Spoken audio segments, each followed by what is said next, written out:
در سرزمین تاجیکان شخصیت‌های به دنیا آمده و تربیت یافتند که راه علم و دانش، فضل و خیرات را پیشه نموده، نه تنها این سرزمین را بارگاه خیرات نموده‌اند، بلکه کل عالمیان را به سوی معرفت دعوت نمودند. و یکی از این چهره‌های شناخته و برجسته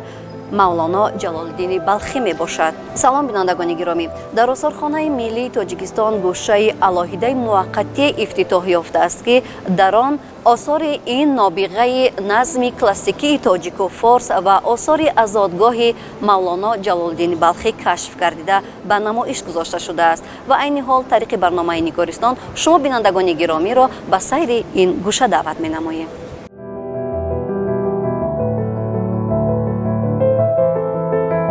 مولانا جلال‌الدین بلخی از نابغگان نظم کلاسیکی تاجیک و فارس بوده در عرصه سخنوری همچون آفرینده بی همتای مملکت عشق و زیبایی شناخته شده است. او انسان را بزرگترین معجزه آفرینش می شمارید و یگانگی و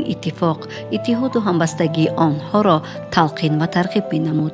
در گوشه نمایشی که با افتخار وارد شدن کلیات مولانا جلال‌الدین بلخی همچون میراث حجتی به فهرست خاطرات جهانی یونسکو در آثارخانه ملی تأسیس داده شده است، از فوند طلایی آثارخانه نمونه‌های گوناگون آثار تاریخی و فرهنگی و ادبی مربوط به این شاعر توانا که روزگار و فعالیت علمی و ادبی مولانا جلال‌الدین بلخی را انعکاس می‌نماید پیشنهاد تماشابینان گردانیده شده است.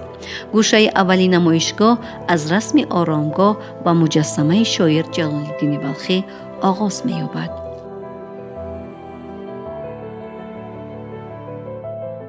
در مؤسسه دولتی آثارخانه ملی به افتخار وارد گردیدن کلیات مولانا جلال‌الدین بلخی همچون میراث حجتی به فهرست خاطرات جهانی یونسکو نمایش جشنی تحت عنوان انعکاس آثار مولانا جلال‌الدین بلخی در آثارخانه ملی افتتاح گردید که در قسمت اول نمایش ما عکس‌ها از جریان افتتاح آرامگاه رمزی مولانا جلال‌الدین بلخی، مجسمه آن و همزمان خانه‌موزه آن که در ناحیه جلال‌الدین بلخی افتتاح گردیدند به نمایش گذاشته شدند. چگونه که به ما معلوم است 21 مارس سال 2022 پیشوای ملت هنگام سفر کاری در ناحیه جلال‌الدین بلخی آرامگاه رمزی مولانا را افتتاح کردند که این آرامگاه با یک صنعت بلند معماری نیاگان تاجیکان ساخته شده است و با سفارش پیشوای ملت یک کف خاک از مرقد اساسی مولانا جلال‌الدین بلخی که در شهر قونیه ترکیه واقع است آورده شده در داخل این آرامگاه از جانب پیشوای ملت گذاشته شده است. مساحت عمومی این آرامگاه 50 متر مربع را در بر میگیرد، 5 متر بلندی دارد و در داخل آرامگاه باشد از 4 طرف اشعار مولانا جلال‌الدین بلخی با زبان تاجیکی و با خط نیاگان و با ترجمه زبان انگلیسی زرحلکاری شدند. در عکس‌های دیگر باشد برداشتن پرده از روی مجسمه مولانا جلال‌الدین بلخی در ناحیه جلال‌الدین بلخی از جانب پیشوای ملت می باشد که در مرکز گلگشت ناحیه مجسمه مولانا جلال‌الدین بلخی افتتاح گردید که بلندی آن 17 متر را در بر میگیرد. این از احترام و ارجگذاری به نابغگان ملت اینچنین به فرزانه ملت تاجیک از جانب حکومت مملکت مخصوصا از جانب پیشوای ملت می باشد که مجسمه آن را در این ناحیه یعنی افتتاح کردند. در گوشه دیگر باشد عکس‌ها از افتتاح خانه‌موزه مولانا جلال‌الدین بلخی به نمایش گذاشته شدند. چگونه که می‌بینیم مساحت عمومی این خانه‌موزه 1000 متر مربع را در بر می‌گیرد و آن اصلا از دو قسمت اساسی حولی بیرونی و درونی عبارت میباشد و همزمان از اتاق‌های علاهیده و مانند اتاق درسخانه در این خانه‌موزه موجود میباشد. این خانه‌موزه با یک صنعت بلند معماری عصر میانگی مخصوصاً به دوره حیات و فعالیت زندگی ادیب مولانا بلخی بسیار هم موافق ساخته شده است و در قسمت مرکزی این حولی چگونه که میبینیم ستون کندکاری شده به نمایش گذاشته شده است که این رمز انجام رقص سما می باشد. در گوشه نوبتی نمایش باشد عکس‌ها از نمای عمومی و داخلی آرامگاه اصلی مولانا جلال‌الدین بلخی که در شهر قونیه ترکیه واقع می باشد به نمایش گذاشته شده است و چگونه که به ما معلوم است این آرامگاه پس از یک سال فوت مولانا نیخترش سال 1274 با سفارش همسر سلیمان سلجوقی ساخته می شود و این مقبره با یک صنعت بلند معماری اسلامی زینت یافته است. در داخل آرامگاه باشد کتیبه ها و آیات های قرآنی نیز زینت یافتند و چگونه که معلوم است سال 1929 این آرامگاه به آثارخانه تبدیل می یابد که همه ساله زیاده از 1.5 میلیون تماشابین از این موضع دیدن میکرد. یعنی در برابر این که یک آرامگاه همچنین یک موضع تاریخی و فرهنگی و سیاحی در جمهوری ترکیه محسوب می‌یابد. و البته در داخل این آرامگاه خود مولانا بلخی، فرزندان و چند تن از مریدان ایشان دفن شدند. بینندگان گرامی، نوشتجات‌هایی که در این گوشه می‌بینیم بیت‌های انتخاب شده از مثنوی جلال‌الدین بلخی میباشد که از هنر خوشنویسی مردم تاجیک دلالت می‌دهد.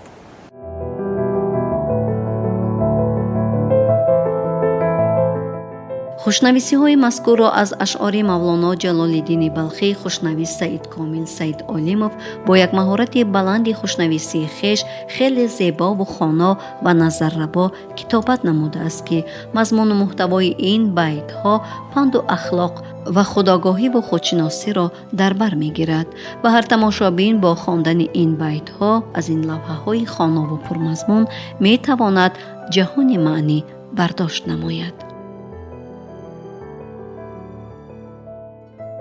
در لوحه اول و یا در خوشنویسی اولی که در روی کاغذ زردچه با رنگ‌های سرخ و کبود و خط زیبایی از تعلیق از جانب خوشنویس اشعار از دفتر دوم مثنوی معنوی کتابت شده است که با چنین شکل است: در جهان هر چیز جذب کرد، گرم گرمی را کشید و سرد سرد. و در قسمت حواشی آن باشد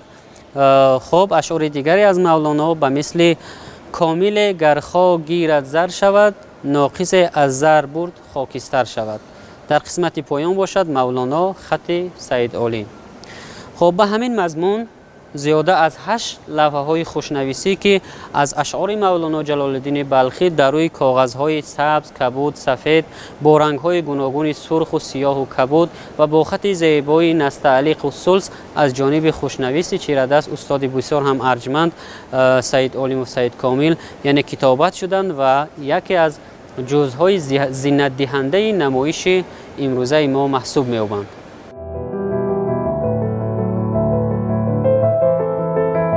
رسمی در این قسمتی گوشه بوده یکی از مصوره های نادری فاند آثارخانه محسوب می یابد. سیمای شاعر در این مصوره از جانب رسام با مهارت بلند هنری رسامی تصویر یافته است. مصوره دیگر این نمایشگاه باشد در اساس مثنوی معنوی جلال‌الدین بلخی از جانب رسام دلیر مهتاجوف آفریده شده است.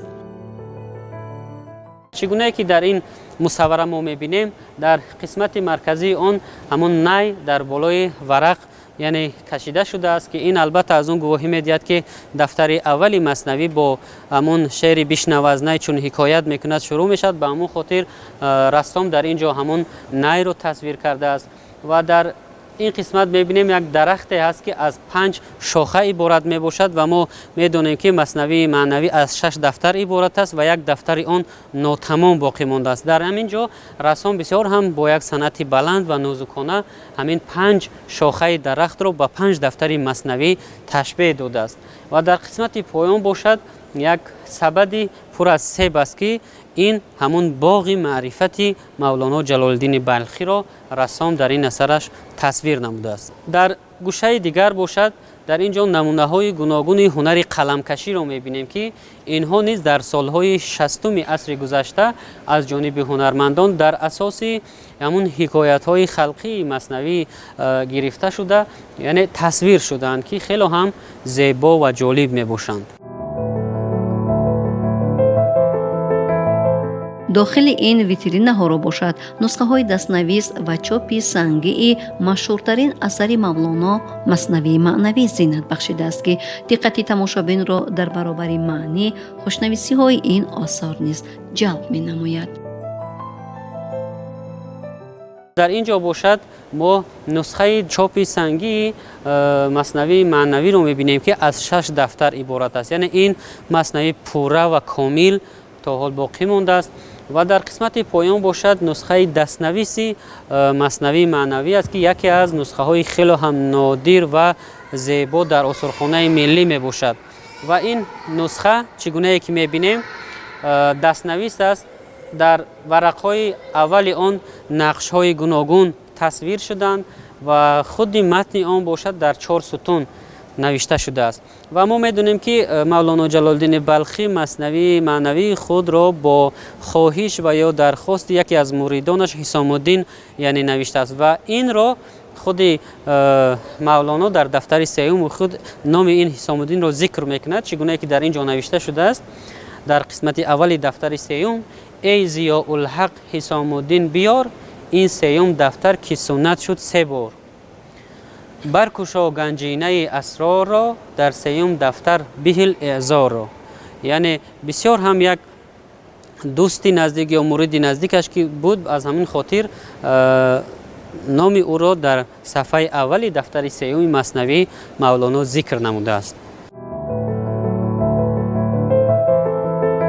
در برابر پیشنهاد گردیدن آثار علمی و ادبی شاعر، اینچنین آثار باستانشناسی نیست که ضمن کاوش‌های باستانشناسی از حدود بلخ کشف گردیده است در این تالار به نمایش گذاشته شده است. تماشابین می تواند از این تالار در مورد یادگاری‌های یافت شده از موضع تاریخی کافر قلعه معلومات‌های جالبی را در مورد هنرمندی نیاگانمان دسترس نماید. در اینجا باشد ما یعنی یک خشت با تصویر صحنه شکار را میبینیم که از زادگاه مولانا جلال الدین بلخی یعنی از ناحیه جلال الدین بلخی از یادگاری کافر قلعه بازیافت گردیده منسوب به عصرهای 6 و 7 میلادی می باشد و همزمان خشت با تصویر انسان این نیز از یادگاری کافر قلعه بازیافت گردیده است و بازیافته از حدود یعنی زادگاه مولانا جلال الدین بلخی می باشند. و در ویترین نوبتی باشد 2 عدد مثنوی دیگر است که در قسمت بالا این هم همون نسخه دستنویس مثنوی معنوی که در عصر 19 به نشر رسیده است پورا یعنی 6 دفتر آن کامل است و در قسمت پایان باشد این لب لباب حسین واعظ کاشفی یعنی شرح بر مثنوی نوشته است. این تذکره است در عصر 19 در شکل نظم خیلی هم اثر مشهور در شرح مثنوی می باشد. بازیافت دیگری جالب و نادر که از یادگاری تاریخی کافر قلعه به دست آمده در آثارخانه به نمایش گذاشته شده است این گچکاری است که در آن رسم آفتاب و ماهتاب تصویر یافته است و این بازیافت منسوب به زمان دولتداری ساسانیان در عصر 5 میلادی محسوب می‌یابد. در مرکز جای این تالار باشد امثله یادگاری مشهور ناحیه جلال الدین بلخی با نام کافر قلعه را می‌توان دید که هر تماشابین از این امثله به مهارت بلند معماری و شهرسازی نیاگانمان می تواند آشنایی پیدا نماید. امروز در آثارخانه ملی تاجیکستان امثله این یادگاری به نمایش گذاشته شده است. چگونه که ما می‌بینیم این یادگاری طبق معلومات متخصصان و عالمان و باستانشناسان از 3 قسمت اساسی عبارت بوده است که این هم باشد ارگ، شهرستان و رباط. در ارگ باشد مردم اشرافزادگان به سر می‌بردند، در قسمت دیگر مردمان محلی و قسمت اخیر باشد مهمانسرای بود و چگونه که می‌بینیم اطراف این یادگاری و یا این قلعه با خندق‌ها و دیوارهای بلند مدافعوی ساخته شدند که البته مقصد و هدف اساسی ساختن اینها این پیش از همه مدافعه دشمن می باشد که یعنی دشمن نتواند به آسانی به قلعه و یا به این شهر وارد شود که این یکی از ویژگی های خاص شهرسازی نیاگان تاجیکان در دوره‌های تاریخی می باشد و البته در نتیجه حفریات‌های باستانشناسی از این موضع آثار خیلی زیاد به دست آمدند که قسمی آنها امروز در نمایش امروزه ما نیز به نمایش گذاشته شدند. در گوشه نوبتی نمایش باشد اشعار شاعر جلال الدین بلخی از جانب هنرمند بختیار آدینیف در شکل کتاب روی سفال ساخته شده است. هنرمند صنعت و مهارت بلند هنرمندی خویش را به کار برده کتاب‌ها را طوری آفریده است که در شکل اصل به چشم می‌نمایند. این نوع هنر صنعت عملی نیاگانمان را بازگو می‌نماید. در پهلوی این کتاب باشد تصویرهای جالب از داخل آثار جلال الدین بلخی به شکل صنعت مینیاتوری روی کتاب آورده شده است که خیلی هم نظر ربا می باشد. در گوشه نوبتی باشد ما آثار باستانشناسی رو می‌بینیم که از چراغ‌های گوناگون برنجی و کوزه برنجی که بسیار هم با یک صنعت بلند هنری ساخته شدند به نمایش گذاشته شدند و البته هدف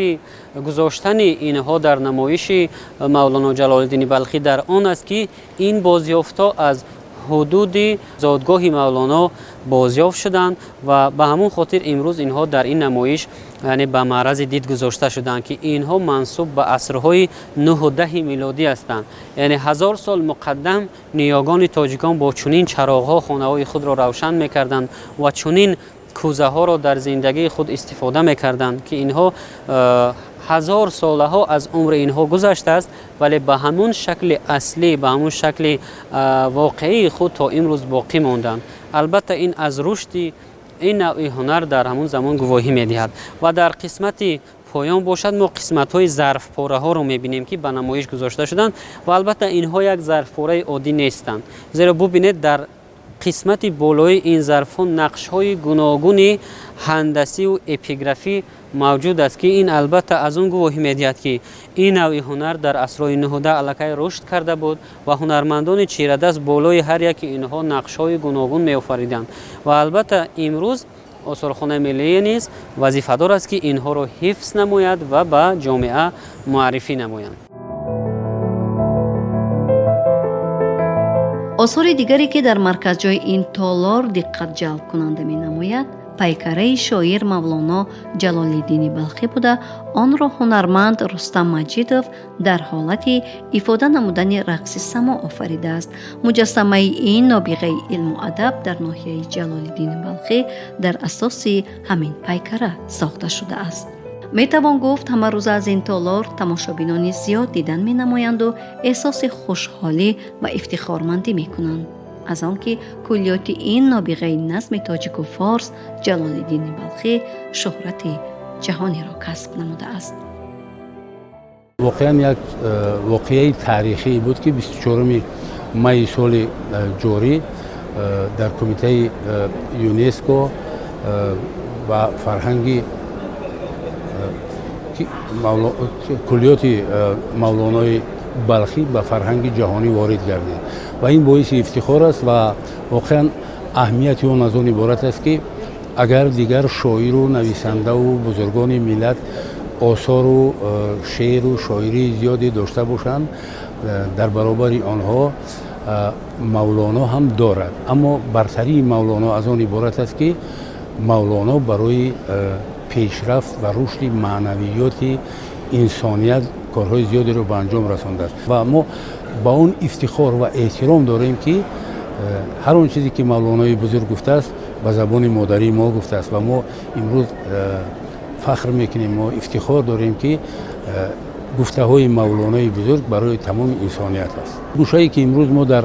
آثارخانه ملی در یکی از مرکزهای بزرگترین پایتخت کشورمان دیدیم، در اون دستخطهای سنگین، دستخطهای خیلی زیاد پیشکش مردم گشتن و از زادگاه مولانا بسیار اثرهای زیادی در اینجا بدن. خب مصوره های زیادی که در اینجا دیدیم این معنویات مردم رو خیلی زیاد میکنند. این یک نمونه هست که برای خودشناسی و خود آگاهی ملی و برای نمایش همین مصوره ها دقت تمام مردم رو میتونن جلب کنن که مردم رفته بار دیگر با چشم خویش ببینن که تمدن مردم ما چگونه بود و چی ها مانده است از اونها. آثار بی‌زوال و عالمگیر مولانا جلال الدین بلخی از قبیل کلیات مولانا مثنوی معنوی، دیوان شمس تبریزی، فیه ما فیه، مجالس سبعه و مکتوبات که به زبان فارسی نوشته و به زبانهای گوناگون جهان ترجمه گردیده است، قسمت آخر این گوشه نمایشی را زینت خاص بخشیده است. ویترینه پهلوی آن باشد تماشابینان را با جالبترین آثار و حجت خیلی مهم که هر بیننده خودآگاه و خودشناس را با دیدن از آن حس افتخارمندی با بزرگان و دانشمندان و خردمندان ملت خویش فرا میگیرد آشنا می سازد.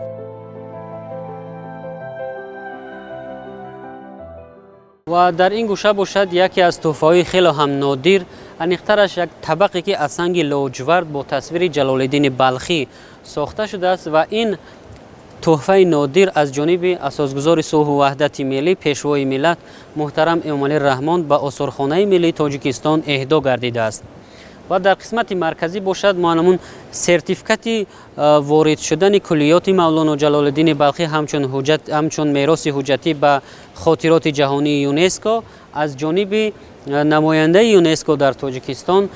به دیرکتور آثارخانه ملی تاجیکستان هنگام افتتاح این نمایش اهدا گردید. در نمایش امروزه باشد به نمایش گذاشته شده است و البته وظیفه و رسالت اساسی آثارخانه همین است که چنین حجت‌های رسمی را جمع آوری نموده به جهانیان معرفی نمایند. و در قسمت پایان باشد 2 عدد سکه های نقرگی به نمایش گذاشته شدند که این سکه های جشنی می باشند که سال 2007 به افتخار 800 سالگی مولانا جلال الدین بلخی از جانب بانک ملی تاجیکستان برآورده شدند و اینها همچون سکه های جشنی امروز در آثارخانه ملی نیز معرفی می گردند. در قسمت اخیر نمایش باشد ما آثار چاپی و یا نشری مولانا جلال الدین بلخی را به نمایش گذاشتیم. چگونه که معلوم است در زمان صاحب استقلالی کشور از جانب عالمان و پژوهشگران راجع به حیات و فعالیت و روزگار علمی و ادبی مولانا جلال الدین بلخی البته آثار گران ارزش آفریده شدند که امروز قسمی از آنها در نمایش ما به نمایش گذاشته شدند. میراث ادبی این متفکری برجسته خیلی غنی و رنگ و رنگ بوده، جهانیان را در حیرت آورده و شهرت فرهنگ و ادبیات ما را معروف و بی‌نظیر و عالمگیر گردانیده است. همین است که غزلیات شاعر را سرایندگان دولت‌های گوناگون به آهنگ درآورده و سروده‌اند.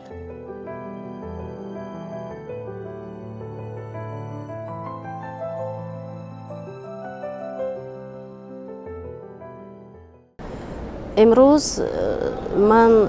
از آثارخانه ملی دیدن کردم و در این آثارخانه تمام آن نمونه های آثاری که اخلاق است، ادب است، به جوانان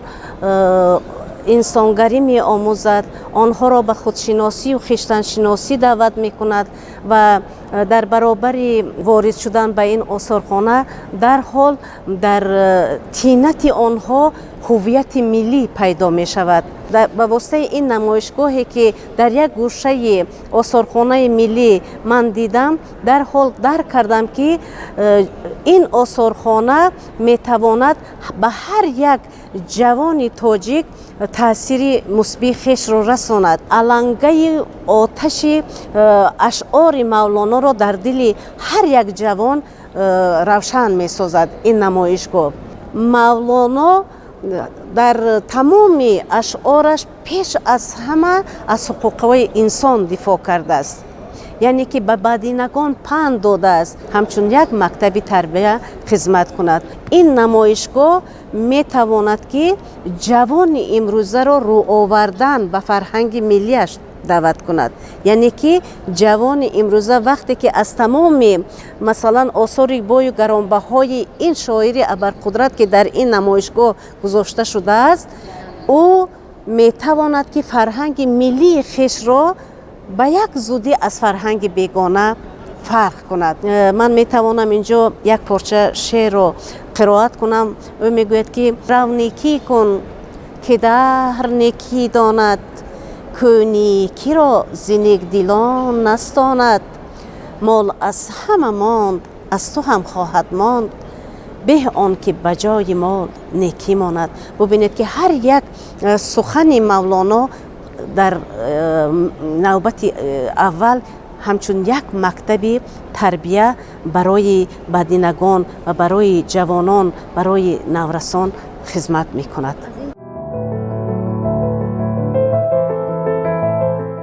میتوان گفت جلال الدین بلخی یکی از سرمحصول ترین ادیبان تاجیک بوده. شخصیت و میراث این ابرمرد معروف باعث ایجاد صدها مصوره ها از جانب رسامان دوره های گوناگون گشته است و میراث ادبی این متفکر و نابغه نسل در مقیاس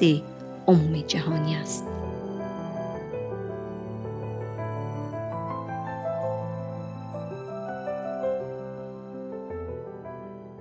мавлоно ҷалолиддини балхӣ шоир, файласуф, олим ва яке аз бузургтарин донишмандони тоҷик дар асри 13 буда имрӯз эҷодиёти ӯ барои кулли ҷаҳон арзишмандтарин осор ба шумор меравад. ҳамин аст ки куллиёти мавлоно ҷалолиддини балхӣ имрӯз ҳамчун ҳуҷҷати меросӣ ба феҳристи хотироти ҷаҳонии ЮНЕСКО ворид гардидааст ки боиси ифтихори ҳар як фарди тоҷик мебошад.